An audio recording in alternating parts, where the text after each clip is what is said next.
નમસ્કાર, આપ જોઈ રહ્યા છો ન્યૂઝ 18 ગુજરાતી. હું છું સિદ્ધાર્થ ધોળકિયા. નેપાળમાં પૂરથી મોટી તબાહી જોવા મળી રહી છે. અત્યાર સુધીમાં જે મૃત્યુ આંકની પુષ્ટિ થઈ છે તે 17 થી વધુ છે, પરંતુ 4000 થી વધુ લોકો દટાયા હોવાની પણ આશંકા વ્યક્ત કરવામાં આવી છે. 105 જેટલા ભારતીયો લાપતા થયા હોવાની પણ આશંકા વ્યક્ત કરવામાં આવી છે. તિબેટથી આવેલા પૂરથી નેપાળમાં તબાહી જોવા મળી રહી છે. નેપાળમાં 291 વિદેશી પ્રવાસીઓ લાપતા છે. નેપાળના પીએમ સાથે પીએમ મોદીએ વાત કરી છે. નેપાળને હરસંભવ મદદની ખાતરી આપી છે. નેપાળમાં વિનાશક પૂરે તબાહી મચાવી. ગ્લેશિયર ફાટતા ભયાનક પૂર આવ્યું. નેપાળમાં ભોટેકોશી નદી આફત બની રહી છે, જેમાં પૂર આવતા 1000 જેટલા લોકો વહી ગયા હોવાની પણ માહિતી છે. નદી કાંઠા વિસ્તારના અનેક મકાન વહી ગયા છે. પત્તાની જેમ પુલ તણાઈ ગયો છે. રમકડાની જેમ વાહનો તણાઈ રહ્યા છે. ભારતની એનડીઆરએફની ટીમ નેપાળે મદદે જશે. 105 ભારતીય ગુમ હોવાની પણ માહિતી છે. નેપાળમાં પૂરથી બિહારમાં ચિંતા વધી ગઈ છે. ગૃહમંત્રી અમિત શાહે મુખ્યમંત્રી સમ્રાટ ચૌધરી સાથે વાત કરી છે. નેપાળના 5 જિલ્લાઓમાં પૂરની ચેતવણી જાહેર કરવામાં આવી છે. હજારો લોકોનું સ્થળાંતર કરાયું છે. બિહારથી લગભગ 160 કિલોમીટર દૂર નેપાળમાં ગંડક નદીના જળસ્તરમાં અચાનક વધારો થવાથી ચિંતા વધી ગઈ છે. નેપાળ ચીન સરહદ નજીક ત્રિશુલી નદીના ફુરકે ખોલમાં પાણીનું સ્તર અચાનક વધી ગયું છે. નેપાળના રાસુઆ જિલ્લામાં ભોટેકોશી નદીમાં આવેલી ભારે પૂરના કારણે વ્યાપક વિનાશ સર્જાયો છે. પૂરના પાણીએ નદી કિનારાની વસાહતોમાં અનેક મહત્વપૂર્ણ માળખાઓને નુકસાન પહોંચાડ્યું હતું. બચાવ કામગીરી શરૂ કરવામાં આવી છે. રાસુઆ જિલ્લાના અનેક નદી કિનારાના વિસ્તારો પ્રભાવિત થયા છે. નેપાળથી ખૂબ જ ચિંતાજનક સમાચાર આપ જોઈ રહ્યા છો. દ્રશ્ય જે છે તે પણ ખૂબ જ ચિંતાજનક છે. સામાન્ય રીતે આવા દ્રશ્યો હોલિવૂડ અને બોલિવૂડની ફિલ્મ્સમાં તમને જોવા મળતા હશે, પરંતુ આ સાચી ઘટના દ્રશ્યોની અંદર આપ જોઈ રહ્યા છો. જ્યાં નેપાળ ચીન સરહદને અડીને આવેલા રાસુઆ જિલ્લામાં ભારે પૂરને કારણે કૈલાશ માનસરોવર યાત્રા પર ગયેલા લગભગ 400 યાત્રાળુઓનો પણ અચાનક સંપર્ક તૂટી ગયો છે. વિનાશક પૂરે અનેક ગામડાઓને ઘેરી લીધા છે અને રસ્તાઓ સહિત મહત્વપૂર્ણ માળખાને ભારે નુકસાન પહોંચાડ્યું છે. અધિકારીઓના જણાવ્યા અનુસાર આ દુર્ઘટના ત્યારે બની જ્યારે યાત્રાળુઓ તિબેટમાં પ્રવેશવાની તૈયારી કરી રહ્યા હતા અને સરહદ નજીક કેમ્પ કરી રહ્યા હતા. ગુમ થયેલા લોકોમાં મોટી સંખ્યામાં ભારતીય અને વિદેશી યાત્રાળુ તેમજ 93 નેપાળી નાગરિકોનો પણ સમાવેશ થાય છે.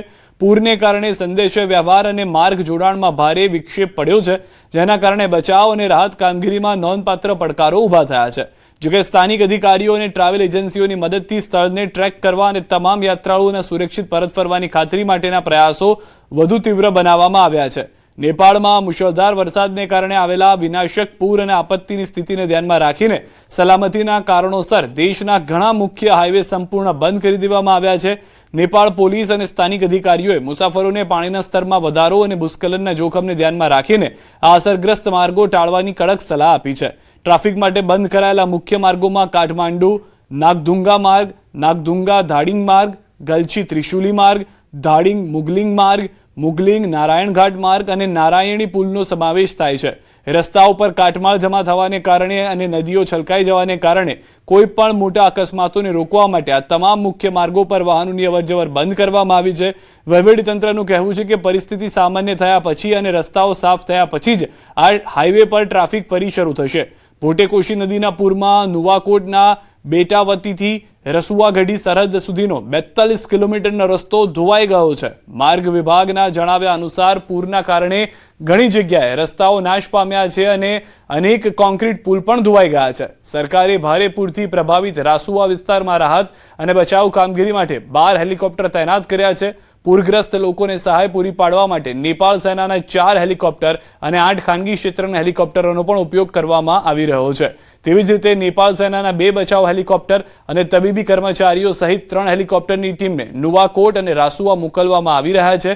સુરક્ષા દળોને તૈનાત કરવામાં આવ્યા છે. નેપાળના વડાપ્રધાને વર્તમાન પરિસ્થિતિનો સામનો કરવા માટે એક કટોકટી બેઠક બોલાવી 5 જિલ્લાઓમાં પૂરની ચેતવણી જાહેર કરવામાં આવી અને રહેવાસીઓને સુરક્ષિત સ્થળોએ સ્થળાંતર કરવાની સલાહ આપવામાં આવી છે.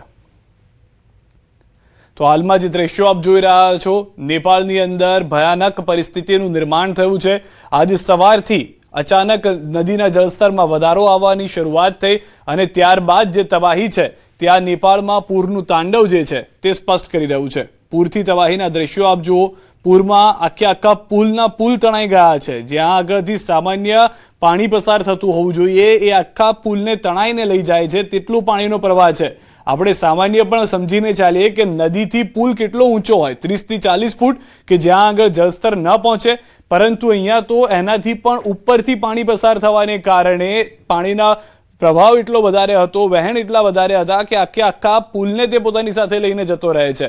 નેપાળમાં પૂરથી આ જે ચિંતાના દ્રશ્યો છે એ સ્પષ્ટ કરી રહ્યા છે કે ભારત ઉપર પણ થોડું ઘણું સંકટ છે, કારણ કે નેપાળના બોર્ડરને આવેલા બિહારના વિસ્તારો એવા છે કે જ્યાં આગળ પણ આ નદીઓ કનેક્ટ થાય છે, એકબીજા સાથે જોડાણ થાય છે. એના કારણે આ નદીના જે પાણીના વહેણમાં વધારો થયો છે એ ભારતના વિસ્તારમાં પણ આવી શકે છે. જો કે અત્યારે પણ 100થી વધુ ભારતીય લાપતા હોવાની, એટલે કે ત્યાં આગળ કમ્યુનિકેટ નથી થઈ રહ્યા, તેઓ સાથે સંપર્ક નથી થઈ રહ્યો તેવી જાણકારી મળી રહી છે.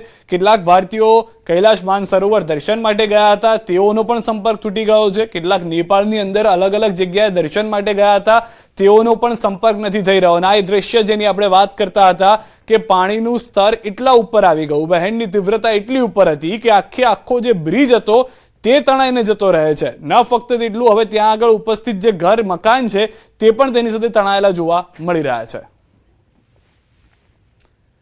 અને સમાચાર પર હવે નજર કરીએ. નખત્રાણાના ટોડિયા ગામે વાડીમાં રાખવામાં આવેલા 40 થી 50 ઘેટા બકરાના બચ્ચા પર શ્વાનોએ હુમલો કર્યો હતો. પરિવાર મોટા ઘેટા બકરાને ચરાવવા સીમમાં ગયો હતો, જ્યારે નાના બચ્ચાને વાડીમાં રાખવામાં આવ્યા હતા. સાંજે પરિવાર પરત ફર્યો ત્યારે વાડો તૂટેલો જોવા મળ્યો અને શ્વાનો વાડીમાં ઘૂસી ગયા હોવાનું સામે આવ્યું. વાડીમાં અનેક બચ્ચા મૃત હાલતમાં છે, જ્યારે કેટલાક લોહીલુહાણ હાલતમાં મળી આવ્યા હતા. એક સાથે મોટી સંખ્યામાં ઘેટા બકરા બચ્ચાના મોત થતા પશુપાલક પરિવારને મોટું આર્થિક નુકસાન થયું છે. પશુપાલન પરિવારની રોજીરોટીનું મુખ્ય સાધન હોવાથી પરિવાર દ્વારા સ્થાનિક તંત્ર અને સરકાર પાસે યોગ્ય આર્થિક સહાયની પણ માંગ કરવામાં આવી છે.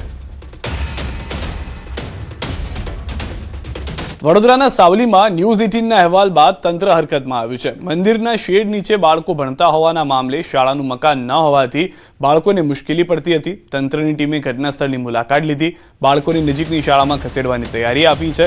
2 કિલોમીટર દૂરની શાળામાં મોકલવાનો ગ્રામજનોએ ઇનકાર કરતા ગામમાં જ નવી શાળા બનાવવાની ગ્રામજનોની માંગ છે. યોગ્ય શૈક્ષણિક સુવિધા માટે ગ્રામજનોની રજૂઆત ન્યૂઝ 18ના અહેવાલ બાદ તંત્રએ શરૂ કરી કાર્યવાહી. સમયથી આ ડિમોલેશન કરેલી શાળા ને આવી રીતના બાળકો ખુલ્લામાં ભણી રહ્યા છે, તો જેથી કરીને ગામની અંદર વહેલી તકે શાળાનું નિર્માણ થાય. અને એમને કહેવું છે કે વહેલી તકે અમને વર્ક ઓર્ડર આપવામાં આવે અને જે સક્ષમ અધિકારી શ્રી છે, ધારો કે જિલ્લા વિકાસ અધિકારી શ્રી છે, તાલુકા પ્રાથમિક શિક્ષણ અધિકારી શ્રી છે, જિલ્લા પ્રાથમિક શિક્ષણ અધિકારી શ્રી છે, પોતે સ્થળની મુલાકાત લઈ અને ત્યારબાદ લોકો ગ્રામજનોને એમનો વૈકલ્પિક રીતે એ લોકો એમને ચર્ચા કરવા માંગે છે, ત્યારબાદ એ લોકો વૈકલ્પિક રીતે સંમત થશે એવો એક વિકલ્પ આપેલો. પરંતુ આ વિકલ્પ અમારા જે ગ્રામજનો છે બગાના મોવાડાના, એ વાલીઓને મંજૂર નથી. હવે ગ્રામજનો વાલીઓનું એવું કહેવું છે કે બાળકો નાના છે, હવે નાના બાળકોને ગાડીમાં જવું આવવું, કોઈ પડે, કદાચ કોઈને કોઈ નુકસાન થાય એવી એક ભીતિ સેવાઈ રહી હોવાથી આ વાલીઓ અને ગ્રામજનોની આ જે નિર્ણય છે એ નામંજૂર છે. અને ગ્રામજનોની હાલ પૂરતી એટલી જ માંગણી છે કે તાત્કાલિક ધોરણે હવે વર્ક ઓર્ડર આપવામાં આવે પ્રાથમિક શાળાનો અને વહેલામાં વહેલી તકે કામગીરી શરૂ કરવામાં આવે. નર્મદાથી સમાચાર. હરસિદ્ધિ માતાજીના મંદિરનો વિવાદ, નવી કમિટી સામે યુવરાજનો વિરોધ. મંદિરની નવી દેવસ્થાન કમિટીને લઈને વિવાદ, નવી કમિટીમાં રાજકીય પક્ષોના લોકોને સ્થાન અપાતા વિરોધ. યુવરાજ માનવેન્દ્રસિંહે નોંધાવ્યો છે વિરોધ. કમિટીની નિમણૂક સામે કલેક્ટરને રજૂઆત કરી. રાજવી પરિવાર સાથે પરામર્શ કર્યા વગર કમિટીની રચના કરાઈ હોવાનો આક્ષેપ છે. રાજવી પરિવાર તરફથી અન્ય નામો પણ અપાયા હતા, માત્ર પોતાનું નામ રાખવામાં આવ્યું હોવાનો દાવો છે. મંદિર જેવી ધાર્મિક બાબતોમાં રાજકીય લોકોનો સમાવેશ ન થવો જોઈએ તેવું યુવરાજે કહ્યું છે.